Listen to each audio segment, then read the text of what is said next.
सपने में मरे हुए लोगों को देखने से मिलते हैं यह 7 संकेत। जय श्री कृष्ण, राधे राधे मित्रों। इस वीडियो के माध्यम से आपको पता चलेगा कि वह कौन से संकेत है जो मरे हुए लोगों को सपने में देखने से मिलते हैं। तो चलिए मित्रों, आप सभी को एक कथा के माध्यम से बताते हैं। एक बार देवर्षि नारद जी यमराज से मिलने के लिए यमलोक गए। तब वहां पर यमराज जी देवर्षि नारद जी का आदर एवं सत्कार करते हैं। यमराज जी के द्वारा किए गए स्वागत को देखते हुए देवर्षि नारद जी बहुत ही प्रसन्न हो जाते हैं और यमराज जी से कहते हैं, हे मृत्यु के देवता यमराज, आपको मेरा प्रणाम है। आपके द्वारा किए गए इस आदर सत्कार से हम अत्यंत ही प्रसन्न हैं।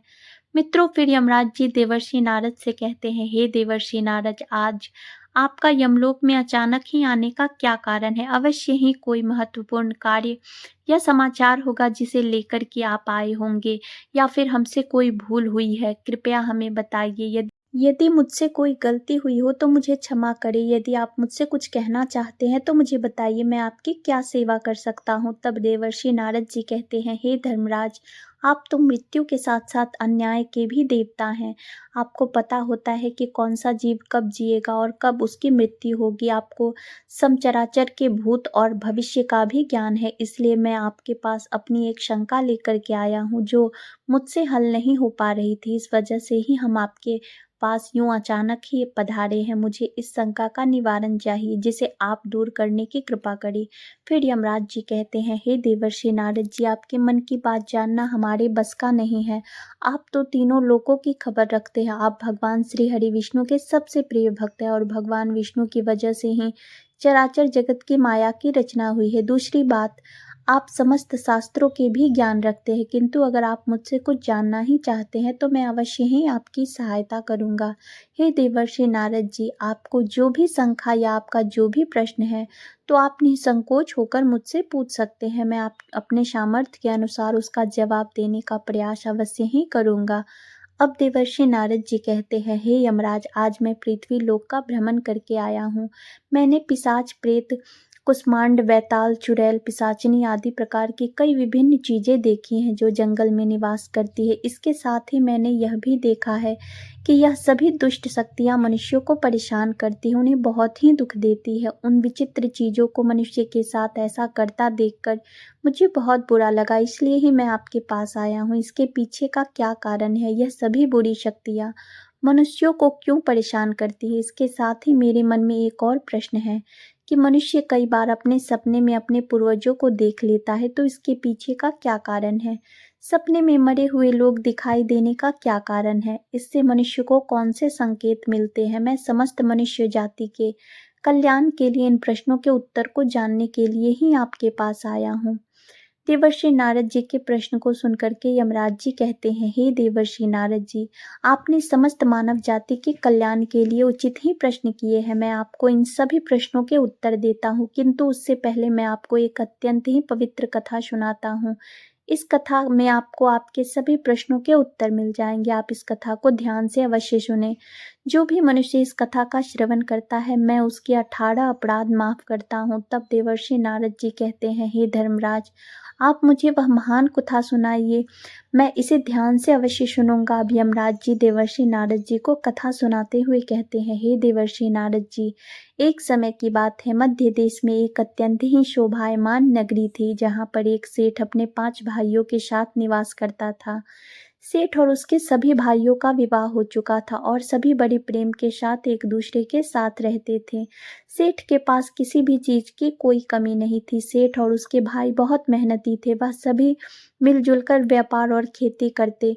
पूरे नगर में सेठ के जितना धनवान और कोई नहीं था। यह सारी संपत्ति सेठ को उसके पूर्वजों से ही प्राप्त हुई थी। सेठ के पूर्वज महादानी और दयावान थे। वे सभी दान धर्म तथा अनेक प्रकार के यज्ञ हवन आदि धार्मिक कार्य किया करते थे, जिससे उनके घर में यश और कीर्ति फैली हुई थी। लेकिन वह सेठ बहुत ही कंजूस स्वभाव का था। वह धन का लोभी था। उसके अंदर उसके पूर्वज के लक्षण नहीं थे। सेठ न दान धर्म करता था और ना ही यज्ञ और ना ही हवन आदि किया करता था। सेठ ने धन को बहुत इकट्ठा कर लिया, किंतु उसने कभी अपने धन का सदुपयोग नहीं किया। उसने कभी किसी को फूटी कौड़ी भी दान में नहीं दी और न ही उसने कभी किसी दूसरे को भोजन कराया। उस सेठ के पूर्वज तो मंदिरों में भंडारा भी किया करते थे, गरीबों को वस्त्र तथा अन्न का दान किया करते थे, लेकिन सेठ ने अपने पूर्वजों का कभी अनुसरण नहीं किया। वह हमेशा ही धन कमाने में और धन का संचय करने में लगा रहता था, जिससे उसके पास बहुत सारी धन संपत्ति हो गई थी। लेकिन उसने पूर्वज उससे बहुत दुखी और नाराज हो गए थे। सेठ के पूर्वजों को अपने पुत्र का व्यवहार ठीक नहीं लगता था, इसी कारण से वे पितृलोक में भी दुखी रहा करते थे। धन कमाने के लालच में सेठ इतना उन्मत्त हो गया था कि वह अपने पूर्वजों को भी भूल गया था और उसने अपने पूर्वजों का श्राद्ध तथा तर्पण आदि करना भी बंद कर दिया था, जिस वजह से अपने पूर्वजों की आत्मा की तृप्ति नहीं हो पा रही थी। वे अपने पुत्र के ऐसे व्यवहार से दुखी रहने लगे थे। फिर एक दिन उन सेठ के पूर्वज आपस में बात करते हैं और उससे मिलने जाने के विषय में सोचते हैं। अब इतना सब कुछ सोचने के बाद वह सभी पितृ यमराज जी के पास जाते हैं और वहां पर पहुंचने के बाद सभी पितृ यमराज जी से प्रार्थना करने लगते हैं। वे सभी पितृ यमराज जी से कहते हैं, हे धर्मराज, हमारे पुत्र की मति भ्रष्ट हो गई है, जिस कारण से हमारी संतुष्टि नहीं हो रही है। कृपया आप हमें हमारे पुत्र से मिलने के लिए एक बार जाने दें। हम हमारे पुत्र को यह समझा करके उन्हें शास्त्र का ज्ञान दे करके फिर से यमलोक लौट आएंगे। तब यमराज जी ने उन्हें आज्ञा देते हुए कहा, हे आत्माओं, तुम अपने पुत्र को मिलने के लिए नहीं जा सकते, किंतु तुम अपने पुत्र को स्वप्न के माध्यम से संकेत अवश्य दे सकते हो। फिर वे सभी पितृ इस बात से सहमत हो जाते हैं और एक एक करके अपने अपने सभी पुत्रों के सपने में जाकर उन्हें दर्शन देते हैं। सबसे पहले वे अपने बड़े पुत्र के अर्थात उस सेठ के सपने में उसे दर्शन देते हैं, उसे संकेत देते हैं कि वह जो भी कर रहा है वह नीति के विरुद्ध है, किंतु उसका बड़ा पुत्र उनके संकेत को समझ नहीं पाता। दूसरे दिन जागने पर वह उस सपने को भूल जाता है और अपने पितरों के द्वारा दिए गए संकेतों को नजरअंदाज कर देता है। फिर सभी पितृगण अन्य पुत्रों के सपनों में जाकर भी उन्हें दर्शन देते हैं तथा उन्हें अनेक प्रकार के संकेत भी देते हैं, लेकिन उनके बाकी पुत्र भी उन सपनों को भुला देते हैं। कोई भी अपने पूर्वजों के द्वारा बताए हुए संकेतों को समझ ही नहीं पाता, जिससे सभी पितृ अत्यंत ही दुखी और नाराज हो जाते हैं, क्योंकि सेठ और उसके भाई धन कमाने के लालच में पूरी तरह से अंधे हो चुके थे। उन्हें पूर्वजों के द्वारा प्राप्त दिव्य संकेतों का महत्व कुछ भी नहीं था। फिर क्या था, कहते हैं ना कि जब करने का फल सामने आता है तो सब साफ हो जाता है। अब पितरों के स्वप्न में दर्शन देने के कुछ ही दिनों के बाद उस सेठ को व्यापार में नुकसान होने लगता है, उसे व्यापार में बहुत ही घाटा होने लगता है। अब देखते ही देखते उसकी सारी धन संपत्ति नष्ट हो जाती है। सभी भाइयों में वाद विवाद और लड़ाई झगड़े होने लगते हैं।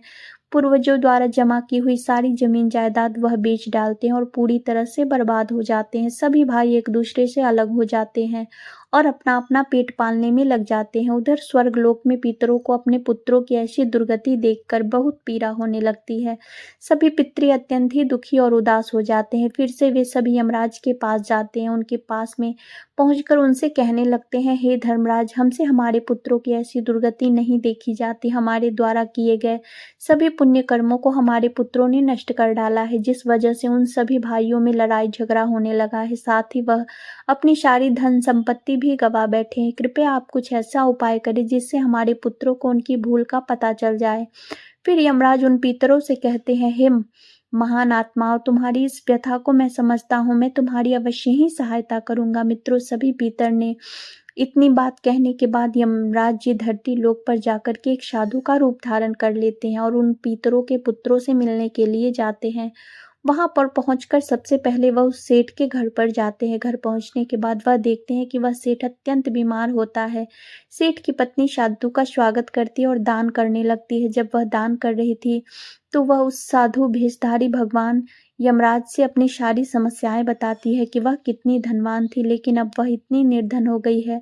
उसके पीछे क्या कारण है? अब उस सेठ की पत्नी के मुंह से सारी बातें सुनने के बाद में वह साधु कहता है, हे पुत्री, तुम्हारे घर में पितृदोष है, उसी कारण से तुम्हारे पति की यह दशा हुई है। तुम्हारे पति के कर्मों के कारण उसके पूर्वज रूठे हुए हैं। साधु की यह बात सुनकर के वह सेठ पूछने लगता है, हे साधु महात्मा, मैंने ऐसा कौन सा पाप किया जिस वजह से मेरा सब कुछ बर्बाद हो गया। मेरे भाई जिन्हें मैंने पूरी जिंदगी अपने सीने से लगा के रखा, आज वह मुझे छोड़कर चले गए, जिस वजह से मैं बीमार पड़ गया। तब वह साधु कहता है, हे पुत्र, तुमने अपने पूर्वजों को नाराज किया है।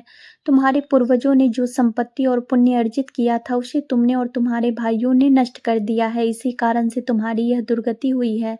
तुम्हारे पूर्वजों ने सपने में आकर तुम्हें कई बार महत्वपूर्ण संकेत दिए थे, किंतु तुमने उन संकेतों को दुर्लक्ष्य कर दिया और अपने पूर्वजों को अपमानित किया है। यही कारण है कि तुम्हारा सारा वैभव, धन नष्ट हो चुका है। इस तरह उस साधु के द्वारा बताने पर उस सेठ को सब कुछ पता चल जाता है कि ऐसा किस वजह से हो रहा है। तब उसे याद आता है कि उसने सपने में उसके पूर्वजों ने उसे दर्शन दिए थे। वह सेठ उस साधु से कहता है, हे महात्मा, आप सत्य कह रहे हैं। हमारे पूर्वजों से हमें अपने सपने में दर्शन दिए थे, किंतु मैंने उनके द्वारा दिए गए संकेतों को समझा नहीं।